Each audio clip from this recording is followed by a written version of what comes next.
Hi again, folks. Mark Merrill with Firm. Reactions on this particular episode to Epic Fury, the president's actions against Iran. The results of the president's Operation Epic Fury to take out Iran's Ayatollah Khomeini, or Khomeini, however you want to pronounce it, he's gone. So it really doesn't matter too much. The former and now non existent former supreme leader of the world instigator of terrorism around every friggin' country that they don't like, especially the little evil they call Israel and the big evil they call the United States. So his regime has ended, folks. A lot of things still left to do with Mr. Trump's epic fury. However, as we start things off on this particular Firm Journal, reactions to his amazing program here, is we had some audio from Mr. Trump and the host of the program up in Bangor, GHRT, WVOM Radio, is coming up here in just a second. Give you all kinds of a breakdown, including some more information from the website of the whitehouse.gov from all kinds of people and organizations, politicians, and media on the good side of reaction. So to get started, folks, here's the beginnings of Operation Epic Fury. Over the past 36 hours, the United States and its partners have launched Operation Epic Fury, one of the largest, most complex, most overwhelming military offensives the world has ever seen. Nobody's seen anything like it. Now, should today you get drawn into a conversation at your job or maybe on the work site with someone that maybe you've overheard that they oppose pretty much anything the president does, and they probably have some strong opinions on Operation Epic Fury. Now, my immediate advice to you is to look at your watch and mumble something about that project's due, and I'll have to get back to you later, and then excuse yourself from the conversation. Or you could listen to them for a while and then ask them one question. Just one question. And it's not about the immediate timing. Historically, the United States and Israel, you look back at similar operations like this in the Middle East, they strike against military targets in Iran and across the region. They usually do it at night because darkness gives, planes concealment and fewer civilians are around. But this operation happened in broad daylight in the capital of Iran because the objective was not a centrifuge. It wasn't a missile silo. It was people. It was leadership. All gathered at a known place at a known time. And that takes an extraordinary level of certainty. And the United States and Allied intelligence, they knew exactly where the senior regime leadership would be. And for those that are left, among Iran's leadership, they now know that they've been penetrated at the highest levels. And Operation Epic Fury demonstrated, there are three pillars in modern warfare. There are three pillars in modern warfare. There's air superiority, there's sea superiority, and there's intelligence superiority. And right now the U.S. and Israel have proved all three. That's just the tip of the iceberg, folks, as we get started on our journal and our presentation from reactions to President Trump's Operation Fury, Epic Fury, to take out the leadership of the Ayatollah and his co-leaders and hopefully some of the Iranian Guard. There's still some to be taken care of. As far as their military capabilities, folks, Lots of that is taken care of by I believe it's either the 7th or the 9th Fleet that's been over there in the waters. And here's just one of those ships that was over there, folks. You have here the USS Abraham Lincoln. And it's kind of a picture with a jet taking off from the deck of that fantastic aircraft carrier.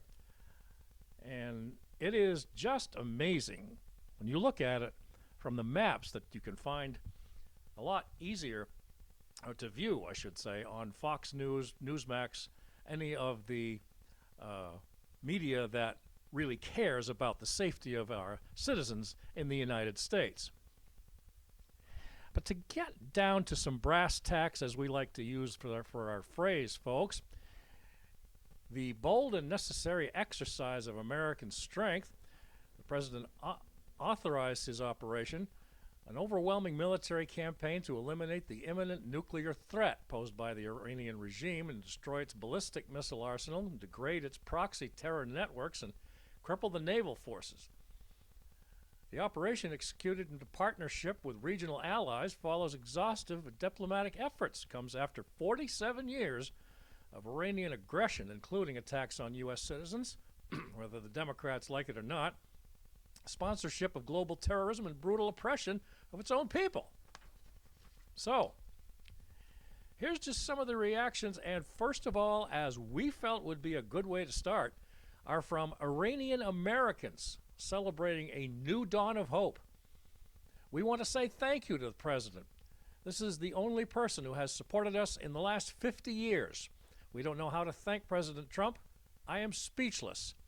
And some others said we are waking up to the hope that this is the dawn of a new season, that we might actually see the people of Iran freed, is just an incredible moment for all of us. Now, top lawmakers rallied behind Operation Epic Fury on the Sunday morning talk shows a few days ago. Senator Tom Cotton of the State of the Union said he hadn't heard a single Arkansas person express anything but unqualified support for President Trump. And Lindsey Graham on Meet the Press, the mothership of terrorism is sinking. The captain is dead. The largest state sponsor of terrorism is close to collapsing, and the leader of the largest state sponsor of terrorism is his inner team are dead. Well done, President Trump. Ted Cruz, of course, chimed in and said the president's decision to launch this decisive action is the single most important decision of his presidency. Iran no longer are being led by the theocratic, murderous dictator that makes America much safer. Rick Scott from Florida wanted to thank President Trump for having the guts to do this. Representative Anna Paulina Luna on CNN, of all places, said we cannot allow them to have a nuclear weapon. As you saw, they are not people that you can negotiate with. They've been operating a terrorist regime that's been responsible for killing thousands and thousands of Americans, not to mention their own people. Experts, commentators, and others praising Trump's historic action. The New York Post editorial board. President Trump is taking decisive action instead of hoping to get away with kicking the can further down the road. Obama. And we can't even count Joe Biden, folks. He wasn't a real president now, was he? He was a puppet dictator for 4 years. Never mind Kamala Harris running for office. Are you kidding me? Or even Bill Clinton going back. He hosted many of these people in the White House, folks. Yours truly witnessed that on the TV news of CNN, mostly when Fox News Channel and MSNBC were in their infancy. The Wall Street Journal said the U.S.-Israeli attack on Iran began on that particular morning is a necessary act of deterrence against a regime that's the world's foremost producer of terrorism. That's right. Carries risks as all wars do, but it also has the potential to reshape the Middle East for the better and to lead to a safer world. Now, here's one we haven't heard of, folks, but doesn't mean it's not around. The Yorktown Institute. And President Seth Cropsey said, again, the president has acted decisively against exposed partners of the rival great powers. It did so in Venezuela, It's doing so in Cuba, attacking Iran's theocratic and ballistic missile infrastructure and command and control systems leaves the regime weaker than ever. The Trump doctrine's military components are one of its effectiveness, and Trump is another, has proved to be the only president willing to wage a true war against a war of attrition against Tehran. Former Secretary of State Mike Pompeo says Trump has acted to do no less than to preserve Western civilization. Lieutenant General Keith Kellogg, retired, said for this operation to unfold the way it has, with the strikes occurring and with the assets we're using, is really quite amazing. Done an exceptional job. The president has done a great job. The Foundation for Defense of Democracy's senior advisor, Miad Maleki, said President Trump is the first American president to come to the rescue of the Iranian people and stand against this tyranny. It takes courage and historic vision. And one more, folks. Commentator Hugh Hewitt, who is a regular commentator, analyst, and presenter in panel discussions of world events and United States events, said, quote, "The destruction of this wicked radical regime is being done to protect future generations, and President Trump, after recounting 5 decades of attacks by fanatics, has done the job. His clear-eyed statement about the threat to our troops is sober and necessary, and his confidence in their abilities is complete." Very solid, folks, and very, very well-deserved. And we're going to continue here on, folks, as far as audio segments until we're finished with this program, but it's one we wanted to get to before too many days got going here in this first week of March. The follow-up in this audio segment for all Americans and citizens around the country, politicians' reaction on Trump's action, read by WVOM host Rick Tyler and Paul Wolf, who was filling in for George Hale. And the question of the day is, what are Americans' views on President Trump's Operation Epic Fury? So here's that first segment, folks. Cut 2 on Operation Epic Fury. Here are the politicians' reactions from our main delegation. No, a military action like this brings political reaction. Oh, it hasn't. Maine's political delegation reacted. Senator Angus King, and I heard it, Paul, in your newscast. Senator Angus King, unenrolled, asking, why now? Maybe he can't hear those cries of the people over the pipes of his 1998 Harley-Davidson Wide Glide. Or maybe he had his headphones too loud, listening to The Who live at Leeds. Shelley Pingree calls the strikes a flagrant violation of the Constitution and a dangerous escalation. Any more dangerous than the life of a woman from Iran who leaves her home without her hijab on and then is splashed with acid, Shelley? You could say Susan Collins arguably on the right side of history here, backing the operation and proving that she understands the Constitution, but emphasizing that sustained combat operations require full congressional engagement, yes. And Jared Golden likewise. By the way, sidebar, Jared Golden, now that he's not running again, I don't know, he keeps acting like the adult in the room. Comments from Janet Mills? Pass. Comments from Graham Plattner? Hard pass. Anyway, there are a lot of politicians who have a problem with the president. Maybe some of the people that you'll encounter today, they've got a problem with the president. But these politicians, when they're asked for a comment, or maybe they think they need to give a comment, they're going to start talking about violating the Constitution. And if you don't want to look at your watch and say, gosh, that project is due by 5, I really got to go, you can talk to them about the War Powers Resolution of 1973. It was passed after Vietnam. And it gives the commander-in-chief, the president, the power to initiate a military action. Yeah, they got to notify Congress within 48 hours.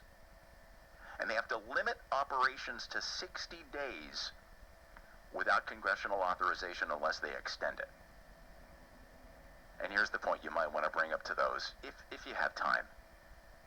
Bill Clinton did this in Kosovo in 1999. That's just one instance. Barack Obama did the same thing in Libya in 2011. That's just one incident. Joe Biden did this in Yemen in 2024, but I'm pretty sure he doesn't remember.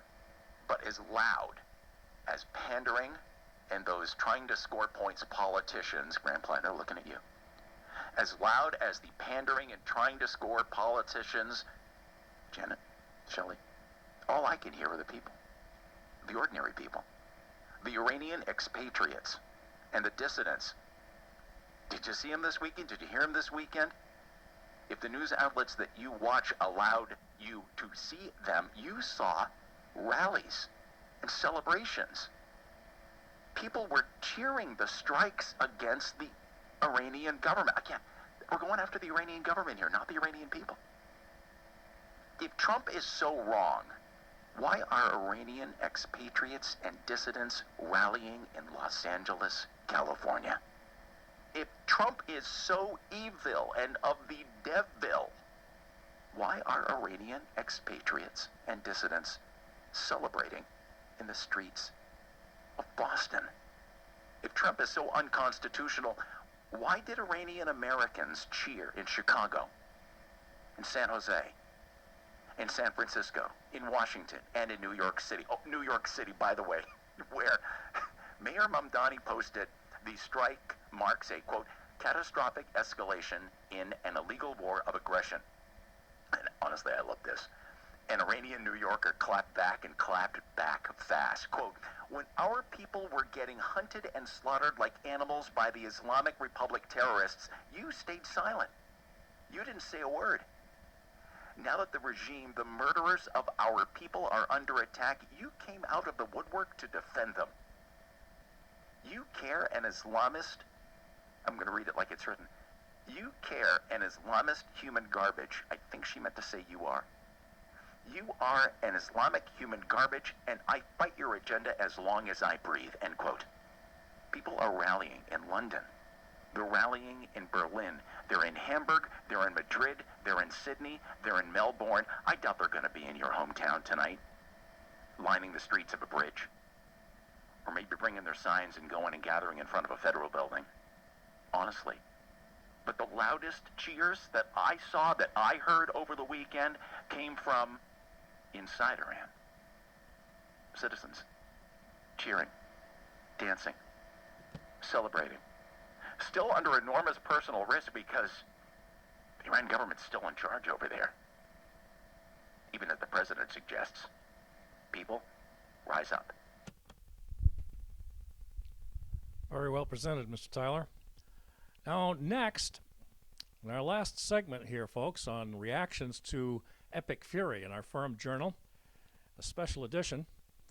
To complete this initial report on President Trump's operation, hear this from a combination of WVOM radio on the day after, from host Rick Tyler and Paul Wolf filling in, and the callers themselves to the program, both in favor and against the action.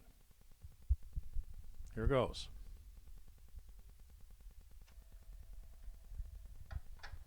Question of the day. March 2nd, 26. Mr. Mann. Given Iran's history of hostage-taking, terrorism, and nuclear ambitions, do you believe military force like Operation Epic Fury was inevitable? Can we go back to the point about nuclear ambition? And the president refers to it in his statement, and we'll play the statement for you from the White House in a moment. We have since learned that over the past, I think it's 2 weeks since Iran said no, there have for years been underway negotiations. Allied proposals. The idea was, look, Iran, you claim you want nuclear energy to recharge your cell phones. Okay, we will give you for free the enriched uranium that you need to do that. but it's not uranium that's going to be able to turn into a nuclear weapon. We will give you that for free. You say that's what you want, we'll do that. You'll hear the president say in a few moments in his full statement that as of 2 weeks ago, Iran said no. The intelligence assessments, the ones we talked about just a moment ago, the ones that nailed where all of these leaders would be at one time so you could go in and you could take them out, those same intelligence assets warned that nuclear capability could advance rapidly if unchecked. Iran had their chance. And that's why nuclear ambitions is in the question of the day. Cut 3 for firm. On March 2nd, opinions from the general public in Maine on Operation Epic Fury. The day online at WVOMFM.com, Wichita. Given Iran's history of hostage-taking, terrorism, and nuclear ambitions, do you believe military force like Operation Epic Fury was inevitable? I wonder what your thoughts are this morning, everything that you saw over the weekend and what you're seeing now, friend. Well, it was interesting when you bring up these protests that were in support of Iran, all these Iranian citizens. Can we call those rallies? Rallies, sorry. If you're in favor, it's a rally. Rally, Yeah. yes. If you're against, it's a protest. So, these rallies, Yeah. in favor, Yeah. you wouldn't know that those even occurred if you were to just quickly glance at our local media here in the state. Crickets, BDN, Portland Press Herald, Sun Journal, News Center Maine. ABI Yeah. did acknowledge that there was a rally, but it was an anti-war rally. Was it the Graham Plattner one? Mhm. Yeah. Mhm. Kudos to the Plattner campaign for at least timing it out. Yeah. And making it happen. Not much. That is the only word that I saw. But I wonder if you check your news feeds over the weekend, and yeah, that amounts to social media. It depends who you are and what the algorithm thinks you want to hear and what you want to see. Caller, hello, the George Hill Rick Tyler Show. We wonder what you're thinking about Operation Epic Fury. I want to applaud you first, Rick, for your speech this morning. It was right perfect as far as I'm concerned. And I'm just going to add, if you have rats in your house, what are you going to do with them? Thank you. 1-800-966-1039. Caller, hi, we're asking you what your thoughts are on the launch of Operation Epic Fury. I think it's excellent that we're liberating people throughout the world in Venezuela, Iran, and I think people like Shelley Pingree are really out of touch with reality. Well, do me a favor and take a check, if you would, of what we're hearing from those taking part in our question of the day at maybe our social media pages. Caller, hi. You're on Maine's News Talk and Information Station, VOM. Question. We're wondering what your thoughts are on the launch of Operation Epic Fury. Well, I think, kind of one of the things I look at with all of this is, I wonder if all the people protesting what's happening right now, would they be protesting if they had to live the life that the people in Iran have to live?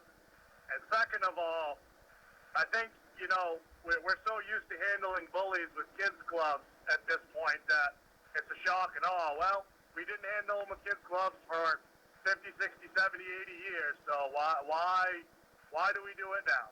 A lot of people are writing to us. Obama sent planes with pallets of cash. Trump sends planes with bombs. That's not lost on us. What are some of our listeners on social media sharing this morning, Paul Wolf? Michael says, yes, it's not ideal, but it needs to be handled and ended. Overwhelming, a lot of people agreeing and saying yes on our page as well. Richard saying this has been going on since the Carter administration. It's time to flip the switch and finish the job. He mentioned that since the Carter administration put a pin in that. We'll come back to it. As for the claim that this is a distraction from the Epstein files, this operation is a gift to former President Bill Clinton and former Secretary of State Hillary Clinton, because this booted from the front page, from the first block, and from being the total topic of all the Sunday talking heads, Clinton and Clinton's testimony, depositions about the Epstein files. That would have been the big story over the weekend had it not been for this. If Donald Trump were as vindictive and petty as the far left claims, he would have delayed and he would have watched the Clintons stew in their own juices all weekend long. Caller, hello, the George Hill, Rick Tyler Show. What's your thoughts on the launch of Operation Epic Fury? It's not that I totally agree with it, but I bet you if we knew all the intelligence that they've been briefed on, it was probably something that needed to be done. Thank you. Do you think King has all that intelligence? Do you think Pingree has all that intelligence? Do you think Plattner has all that intelligence? Do you think Mills has all that intelligence? So why are they turning to, or why are they piping in? No, the people that are demonstrating, rallying, I don't think they have all that intelligence too. But by the way, you talk about intelligence. I don't know if anyone, this probably didn't come up in your feed, but I think this is the coolest coordination that is almost beyond explanation. There is an app that apparently, I've never seen it, there's an app called Bade Saba, Badesaba, Bade Saba Calendar. And it's an app that, as I understand, I may be wrong, but it's an app that Muslims put on their phones to remind them when it is time for them to pray. Okay? Are you looking it up right now? I hear you clicking there. Badasaba, the Bade Saba Calendar. And Saturday morning, we learned from Wired magazine. Saturday morning, shortly after the first attacks came in, the app went off. The app sent out an alert. At 9:52 a.m. local time, the app went off, and the message was, help has arrived. Imagine being that your app goes up, it's not time to pray, and what's it say? Help has arrived. And then there were other messages that came out. At 10:02 a.m., the time for revenge has come. And it said more. The regime's repressive forces will pay for their cruel and merciless actions against the innocent people of Iran. This is coming in on an app that you have that reminds you when it's time to pray. Can you imagine some people are looking up in the sky going, God, is that you? Anyone who joins in defending and protecting the Iranian nation will be granted amnesty and forgiveness. And then at 10:14 a.m., the app goes off again. And this is the message.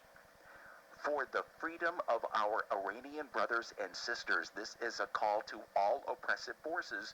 Lay down your weapons or join the forces of liberation. Only in this way can you save your lives for a free Iran. This is what I find interesting, Paul Wolf.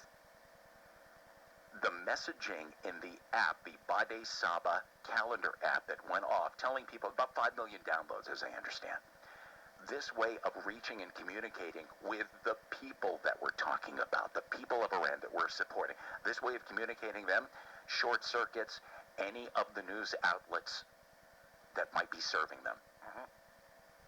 But the messages are similar to what the president shared in his address, not only last night, but messages that the president shared at the start of Operation Epic Fury. Over the past 36 hours, the United States and its partners have launched Operation Epic Fury, one of the largest, most complex, most overwhelming military offensives the world has ever seen. Nobody's seen anything like it.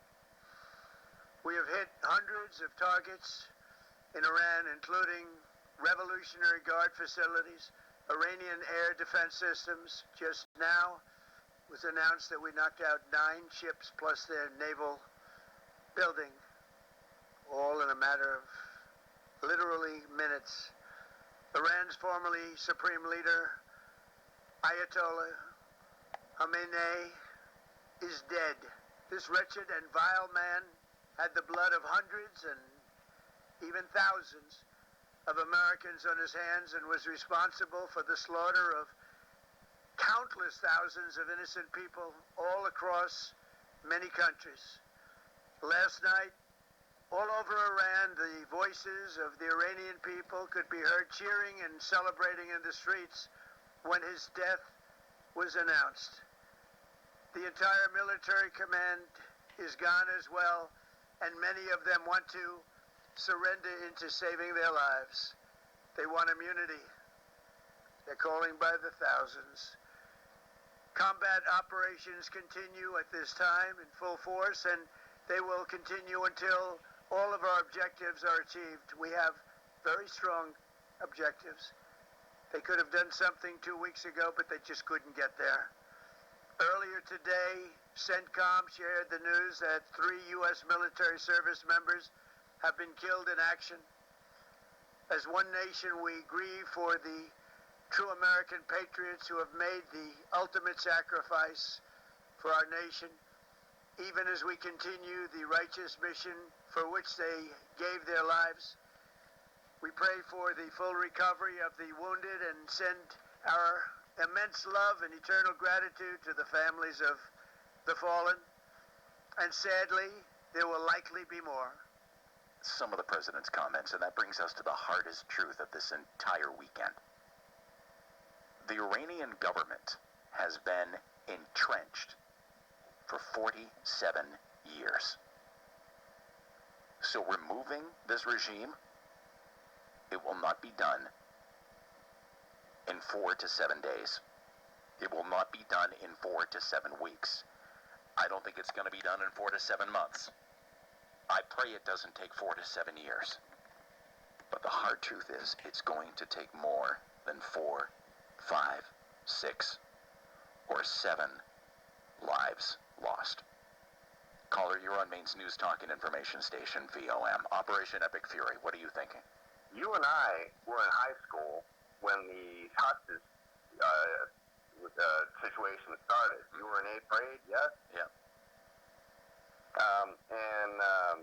You remember on the dinner job, the guy on the ground, and also recall that's where Nightline News got its start. That's when Remember, Nightline there was began. no nighttime news? There was none, and it started, and beyond after the 444, they counted down every night. It was day 28, day 79. Every night. Yeah. Ted Koppel, I'm looking at you. All these guys got their start. Yeah. 1-800-966-1039. Caller, what do you make of Operation Epic Fury?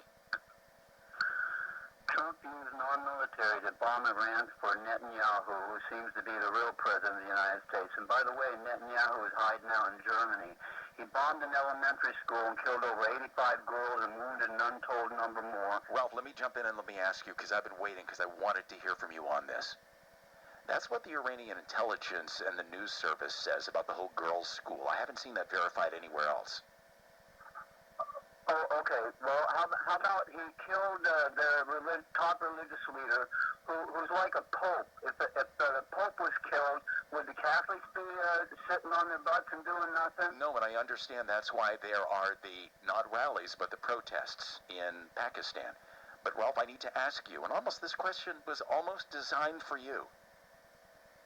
If what the president is doing, if what Israel is doing is so wrong, is so heinous, then why are hundreds of thousands of dissidents and Iranians who left their home and the people inside Iran, why are they celebrating? They're not celebrating. Are you kidding me? I don't know what news you're looking at. Probably mainstream media. It's full of lies. They're all owned by Zionists. I'm sorry, I got this project that's due at 5 o'clock today, and I just got to go.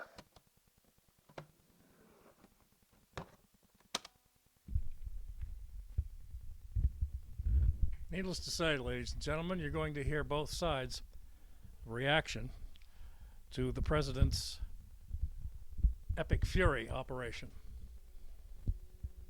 That's what it's all about, folks. It's protecting our freedoms and our rights and the citizens. It's got nothing to do with the people of Iran. It's got nothing to do if it were Syria, if it were Jordan, if it were Iraq, which is still a mess. No thanks to George W. Bush, who thought he could rebuild, as you've heard the phrase already, rebuild the country at our taxpayer expense. And I don't even know if Obama even gave a damn about it, because he kept, as you heard, paying off the Iranian government to get back troops at one particular instance, which wasn't mentioned. Instead of bombing the hell out of them, we've always had one of the mightiest militaries on the face of God's green earth, and you know it, folks. But no. Let's see what it takes right here. Donald Trump. And, before we end, folks, this gentleman right here. Donald Trump and our staunch, amazing ally and leader of the people of Israel, Benjamin Netanyahu. If it weren't for his stellar efforts and